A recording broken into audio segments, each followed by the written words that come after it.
up in the morning edition. We allow the ease of doing business to flow so that we can create jobs. Government committed to making sure more Bahamians are employed. Also, I want people to really feel the book so that they find the magic within.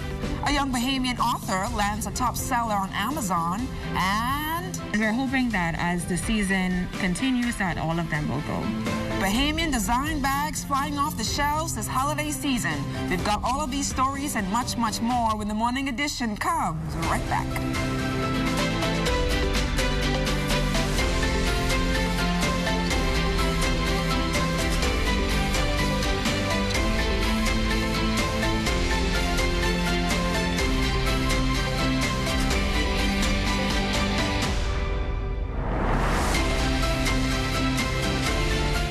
First, it's more than just our name, more than just our achievements. It's our nature, and it's where we put our customers. At Bahamas First, we've refreshed our look, but our nature remains the same. We design insurance solutions that protect our customers from life's uncertainties, whatever they may be. We equip you for the future so that you can recover stronger. Bahamas First, what's first for you comes first for us. What I love most about working for the Bahamas tonight is that we don't only focus on New Providence. We cover the entire Bahamas. We have a team here in the Northern Bahamas that is ready to bring you the stories, the people, and the news that matter to you. From point A to Z, from covering hurricanes to elections and everything in between.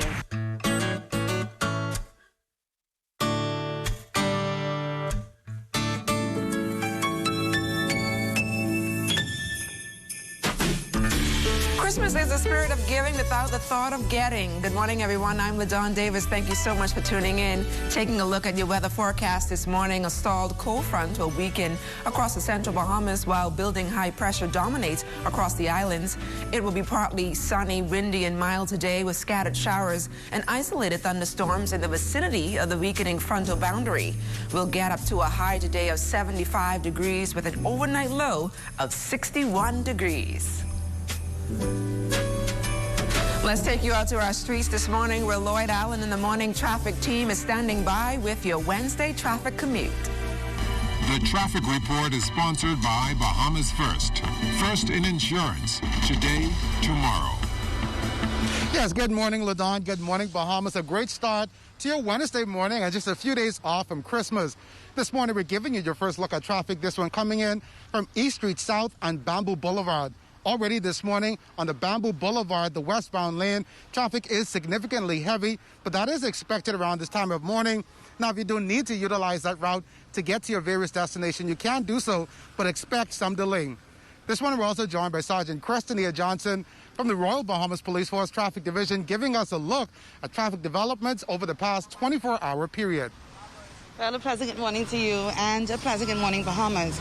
Over the 24-hour period, we've had a total of 9 accidents investigated by the Royal Bahamas Police Force Traffic Division. 7 of those accidents involved damage, 1 involved minor injury, and 1 hit-and-run accident. At this time, there still remains 13 persons who are hospitalized as a result of being involved in a traffic accident. Well, we're definitely praying for those 13 persons, but this morning we got some good news. We have a second giveaway yesterday. We had Indiana White in the Carmichael area who received an award for good driving, and this morning we have another driver being celebrated. His name is Denver Moxie. Now, Officer Johnson, we both observed his driving behavior this morning. What can you tell us on what you saw this morning? Well, you know, for some time we stood up here and we were trying to identify drivers who are operating using good driving behavior. That is wearing their seatbelts, having vehicles not heavily tinted, not on their cell phones, and we found that a number of persons were in violation of the road traffic laws. However, there were a few, including this one we have this morning, who actually adhered to the road traffic rules, wearing his seatbelt, not on his cell phone while operating his vehicle, and his window of transparent glass. And he was driving at an appropriate speed for this road condition. So yes, these are the type of things we want to encourage. So we want to actually have this positive reinforcement. Usually we are on the street and it's our job to identify infractions. But this morning I have an opportunity to assist you in positive reinforcement. So yes, I am extremely excited. We've been looking forward to this for some time now. So I'm excited about this initiative. So handing over to Mr. Moxley, Officer Johnson has with her 2 coupons. Those are donated by Bamboo Shack Grill House, so he can take himself and a friend to have some nice food there. Of course, included in his package as well is some candy from Mortimer's Kitchen. And then finally, right behind him, he has 2 1-gallon bottles of a new brand of water. It's called Hydrate, and it's from a company called Quenchers. Now, Mr. Moxley, we haven't heard from you yet this morning. What did you think when Officer Johnson pulled you over this morning? Well, first and foremost, I thought that something was wrong, but I know I had on the seatbelt and I was riding the appropriate speed, so I just stopped to ask what was the issue. And the fact that you've been chosen as a model driver, what does that mean for you? It means a lot. I appreciate it. And again, on behalf of our sponsors, ZNS, the Royal Bahamas Police Force, we want to say thank you to you for driving well. Have a good day. Thank you as well. Of course, reporting here from the East Street South location for the morning edition, Lloyd Allen, ZNS Network News. Off the top this morning, hundreds of millions of dollars have been shelled out in assisting tens of thousands of Bahamians hit hard by the pandemic over the past few months. And while many have returned to work, some still remain jobless. A key priority of the government's COVID-19 response is to take care of the people, but with expenses up, how long can this continue? We must also create more economic opportunities so that we can grow the economy. We have to be focused on removing red tape, allowing these investments to move forward, and allowing those investments to get started quickly so that we can create more jobs. So it has to be a balance between the two. We have to remain focused on taking care of our people in the meantime because it means a lot, but we also have to be focused on ensuring that we allow investment to flow. We allow the ease of doing business to flow so that we can create jobs and persons then can be more independent when it comes to depending on the government for these unemployment benefits. Making it easy for new investors is key. However, according to the minister, the sole focus cannot be on just shaving down the time to open a bank account. In a lot of cases, the traditional banking, we want persons to even move beyond the traditional banking. We want to be able to encourage in our digital marketplace. We want to encourage persons to use the sand dollar. We want to encourage them to be able to pay their taxes, to be able to pay for government services by using the sand dollar. And so this is an initiative that we have started to talk to the central bank about, and one of those things that we are going to be pushing. It is hugely important for us to embrace innovation and to embrace technology to move us forward. The Bahamas strengthening its bilateral relationship with the Turks and Caicos Islands as it seeks to crack down on illegal activity in Bahamian waters. Foreign Affairs Minister, the Honorable Darren Henfield, says the Bahamas is close to signing a memorandum of understanding with the Turks and Caicos Islands in the area of maritime affairs. We're looking to perhaps have an arrangement where the Royal Bahamas Defence Force can extend its reach into that southern hemisphere a little bit deeper to be able to prosecute drug smuggling, gun smuggling, poaching, and illegal migration into the Bahamas, which really plagues the Turks and Caicos as well. Actually, we had hoped to be able to sign that agreement before the end of this year, but unfortunately, you know, you hate to keep saying COVID, but unfortunately, we were hamstrung from doing so, and we look to do so very early in the new year. Immigration Minister, the Honorable Ellswood Johnson, addressing concerns that the new fisheries bill is discriminatory. Johnson says the protection of our marine resources has consequences to our stability and sovereignty as a nation. We looked at persons who would get general work permits to work, permanent residents who would get would want to work in certain areas, and this is not a matter of recent vintage. The Constitution allows this. Persons can't just come and decide want to be an MP, and you're not a citizen, or a senator, or a police officer, or any varied number of areas. But the intention, in terms of looking at an industry that's under threat worldwide. We're the envy of the world in terms of our resources. And how do we protect it? Education officials are continuing efforts to mitigate the fallout from the disruptions that occurred this academic year as a result of the COVID-19 pandemic. Education Minister, the Honorable Jeffrey Lloyd, says programs are in place to address ongoing concerns. We are preparing for everything to return to as much as normal as is possible. The disruption has had its effect. That's why we provide in the Ministry of Education resources such as mental health therapy for those that need it, teachers, administrators, students, parents, all concerned. The much-awaited Long Island International Airport may see its first phase of construction in early 2021. Member of Parliament Adrian Gibson confirmed that a tender is expected for publication within the next few weeks. I'm advised that once the tender is out and the tender period is passed and the bids have been received and the assessment is done, some 3 to 4 months later, and they would expect to reward a contract and then have a contractor mobilized to carry out the works. It's anticipated that the works are going to take some 18 months or thereabouts. Gibson noted that although the official announcement has not been made, there remains active interest from local and international contractors to construct the island's new airport. Many entities, I should say, that have been showing interest, both local and Bahamas-wide and even international. You know, a new airport for us represents the turnaround of Long Island's socio-economic fate. We've had a stagnant economy. Many of our sister islands have passed us by because they have had airports and other infrastructural developments that we have not had. And so we're now moving into the future. And still to come, a young Bahamian author lands a top seller on Amazon. That story and more when the Morning Edition continues.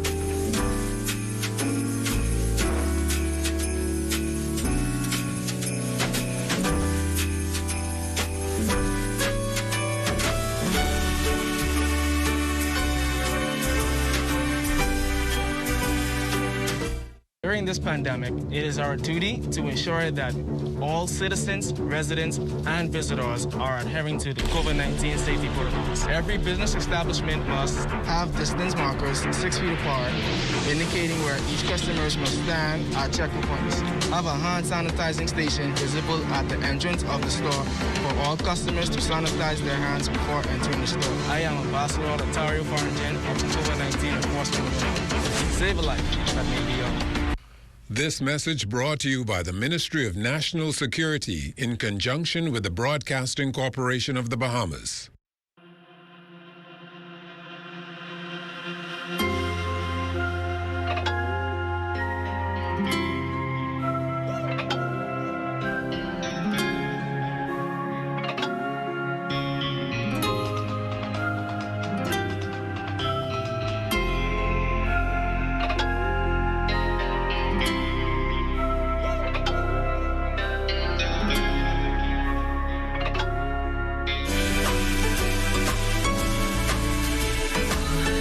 Welcome back to the Morning Edition. Close to 8,000 Bahamians have contracted the coronavirus and the numbers are rising, but one local entertainer has created an immune booster to not only keep your immune system at a certain level, but to also assist with fighting several non-communicable diseases. Joining us live here on the Morning Edition to talk about her latest project is Bahamian songbird Alia Coley. Alia, welcome back to the Morning Edition. Well, good morning. It's always a pleasure to be here. I'm so excited to be here this morning.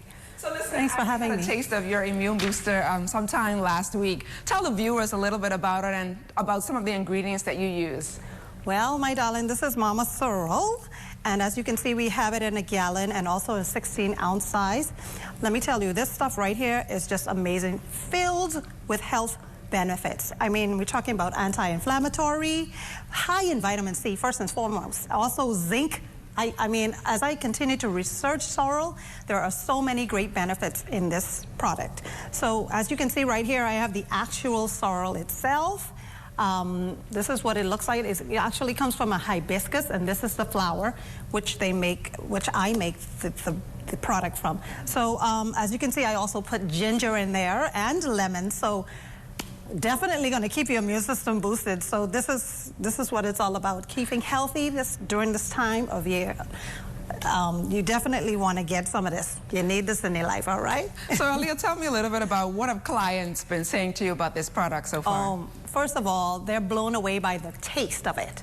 It tastes so good, and you can taste the ginger. And I've even had some of my clients come back to me and say, well, you know, I've had knee issues or whatever, a lot of pain, and they've actually come back to say, well, it's helping me with my pain. So the anti-inflammatory, it's definitely in there. Why did you see the need to actually, I guess, shy away a little from singing and, I guess, get into, I guess, the immune booster? Well, first and foremost, I want to be healthy.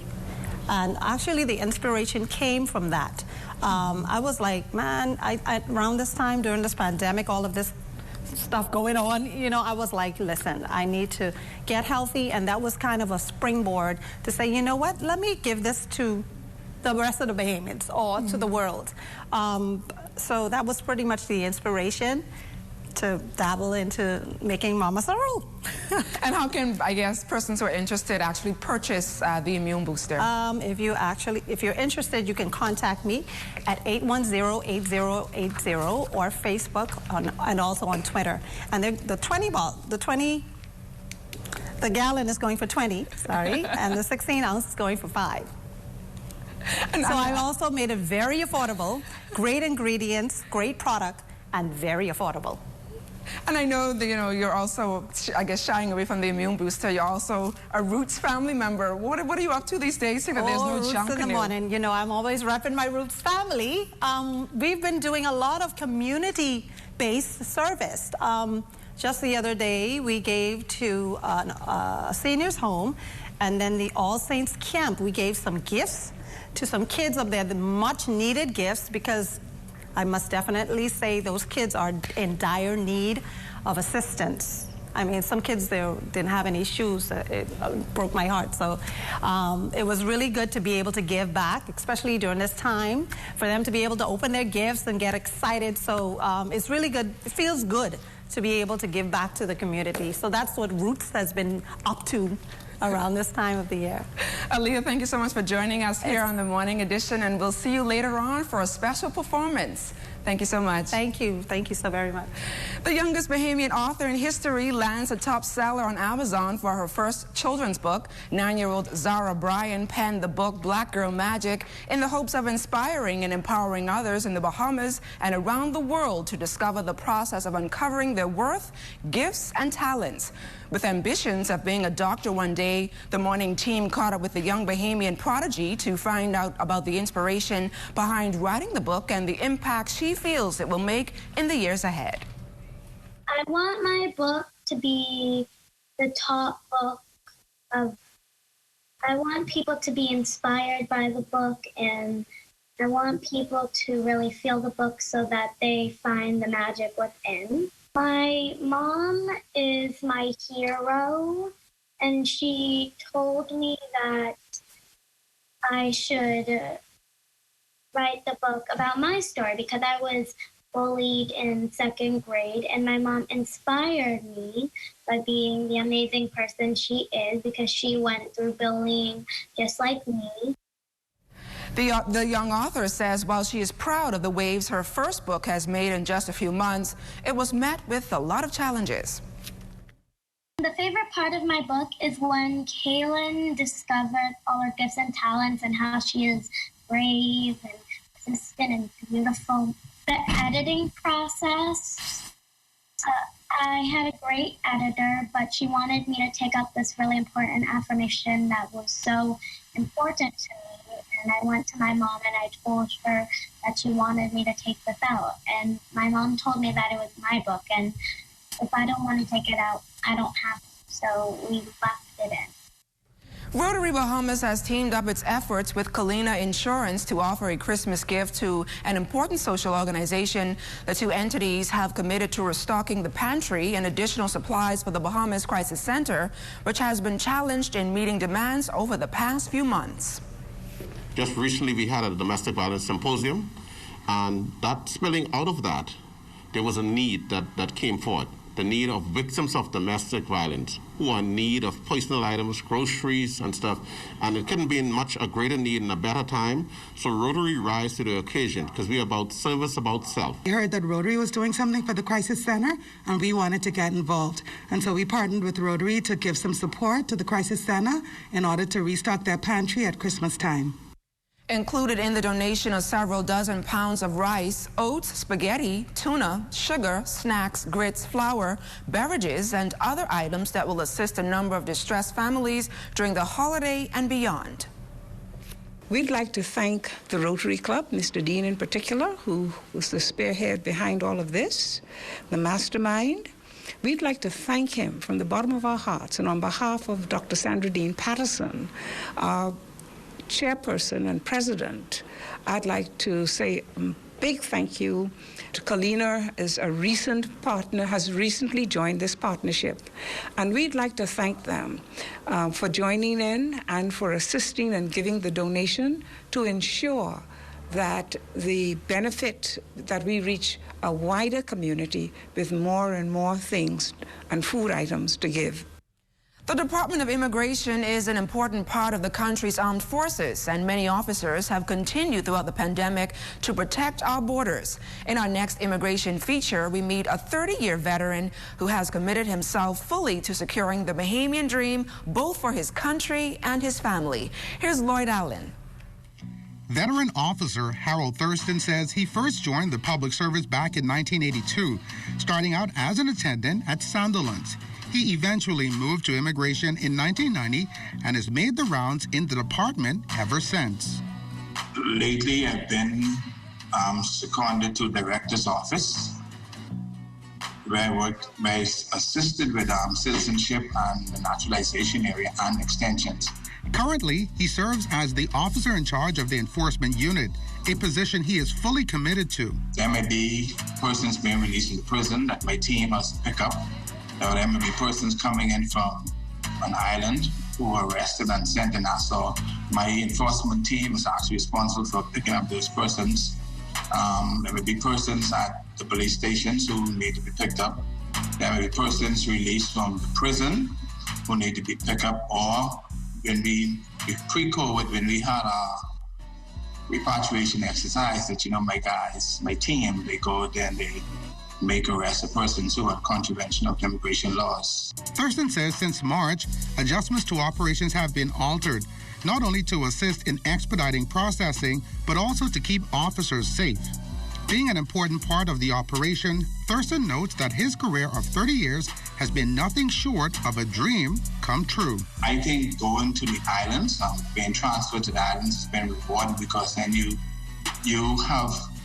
when you're at the island, you do everything in immigration, as opposed to being assigned to one section in Nassau. You have to learn to do everything. And I think all of the island transfer that I had really prepared me for the role I am playing now in immigration. And as Thurston nears the end of his career, he says family has risen as a major factor in what he does, especially when it comes to his legacy. A community builder, Thurston is involved in Kiwanis. He's also an active part of his grandchildren's life, and he has even started his own backyard farm, all in the name of committing his time to the things that matter most. I've been married for almost 35 years in March. I have 2 kids. I have 5 wonderful grandkids, sometimes who I wish came before my kids. That's how much I love them and cherish, and I try to do as much as I can. But they've been very supportive, because they know the role that I play now. It is taxing, it is time-consuming, and they know that I'm dedicated to my job. Thurston says while the job may be a big one, he is thankful daily for the team of workers and others who help to get the job done. My name is Chief Immigration Officer Harold Thurston. I'm a very proud staff member of the Bahamas Department of Immigration. For the Morning Edition, Lloyd Allen, ZNS, Network News. And on the other side of the break, a holiday gift idea for you last-minute Christmas shoppers. So keep it locked.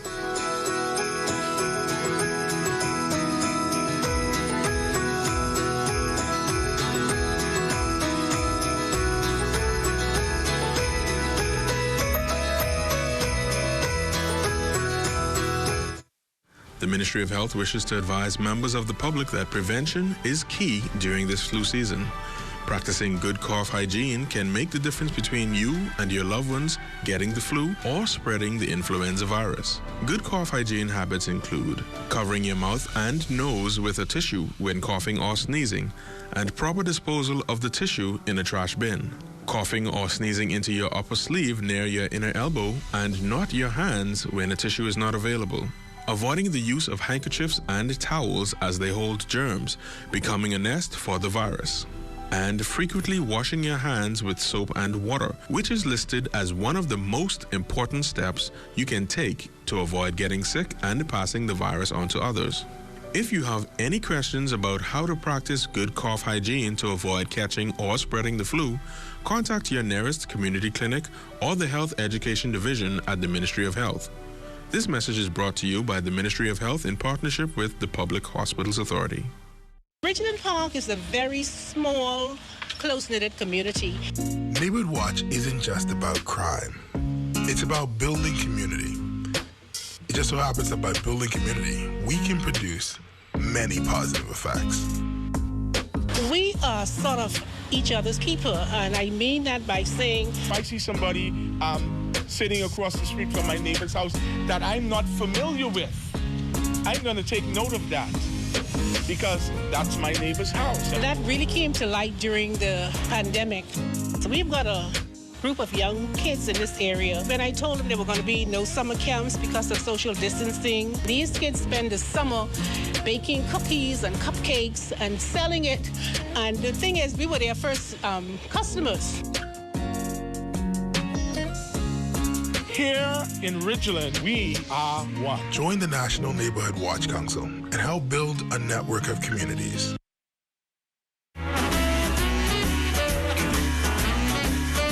Welcome back to the Morning Edition. It's just a few hours left to go before gifts are ripped open and families gather for a traditional brunch or dinner to usher in the Christmas season. But if you still have not purchased that special gift for that loved one, then you may want to consider an accessorized handicraft bag from O Chic Shoes and Accessories over on Jerome Avenue. Creative Director Brittany Edwards says the Bahamian design bags have been selling like hotcakes since they were placed on the shelves a few days ago. From the time we started advertising these bags, a number of them have sold already, and we're hoping that as the season continues that all of them will go. When people come in, they know exactly what they want. They've gone on social media, they've analyzed the bags, so when they come in, they just want to see them in person and make their final decision. They love how neat the bags are, they like how they shine, they like how it will stand out when they wear it. While giving us the details on how some of the bags were designed for all occasions, Edwards says it's an honor for her to continue the legacy laid out for her by female straw vendors within her family. Our bags are made of locally sourced plant from various islands of the Bahamas, mainly Long Island. The only thing that's not sourced would be the gold accessories or the silver accessories and the diamonds and the jewels that we add to our bags to make them stand out from other bags. My mother is very detail oriented, so she spends a lot of time. She will rip out lining, she will rip out thread just to make sure the bag is right. My grandmother actually spent many decades working in the straw market as a straw bag maker, and my mother does it and her sister does it as well. So to see the craft elevate and evolve over the years is truly inspiring. And that's a wrap for us this morning. For the entire morning team, I'm LaDawn Davis. Make it a great day, everyone. We leave you now with the melodious sounds of Aaliyah Coley. Have a great day.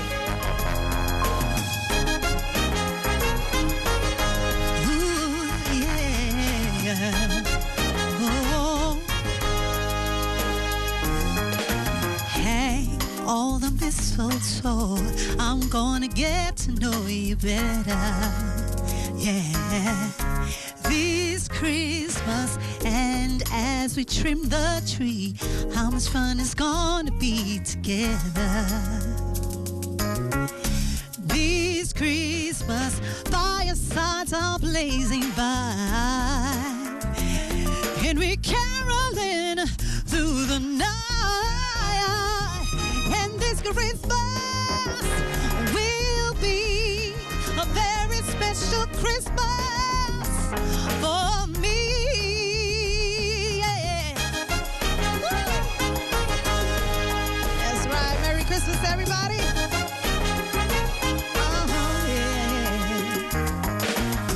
Presents and cards are near. My world is filled with cheering